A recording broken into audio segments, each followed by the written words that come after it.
كيف حالكم أستاذ كرم؟ أهلا بك عزيزي، من أي بلاد أنت؟ اليمن. اليمن. نعم.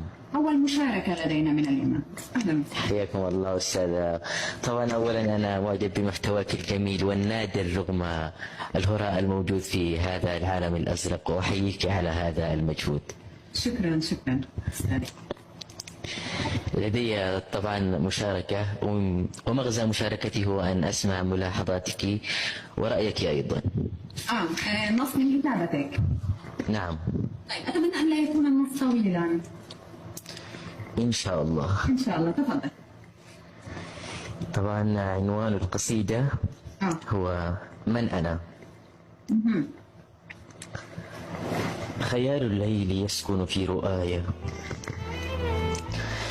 وخيل الصمت تصهل في دجايا، صراخ الآه يصخب في فؤادي، وكل الحزن يخلق من أسايا. سؤال كشر الأنياب نحوي، ويسألني بعنف من أنايا. يعاتبني ويضنيني بماذا، ويسأل من أنا ولما حنايا. يحاول مقتلي ويريد صلبي، فأهرب نحو أحضان المرايا. أيسأل من أنا وأنا سؤال تذيله القنابل والشظايا.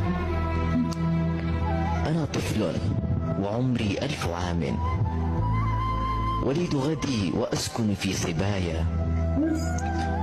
أفتش داخلي عني فأحبو إلى أمسي، ولا ألقى خطايا. أنا جفن بناه الدمع نعيا، أنا الطوفان يعبر في حشايا. أنا الموؤود في رمس الأماني، أنا حلم تغازله المنايا. أنا ابن الريح والأمطار أمي، وخلف الغيم تمطرني الحكايا. أنا وطن تؤرقه دموع، جفاف الأرض يسقى من بكايا. أنا لون سماوي حرون، أكابر أن أعيش بلا سمايا. أنا نجم تؤرقه الليالي، أنا ركن حبيس في الزوايا. أتعرفني لتقرأ صمت بوحي، أتدرك ما تخبئه شفايا.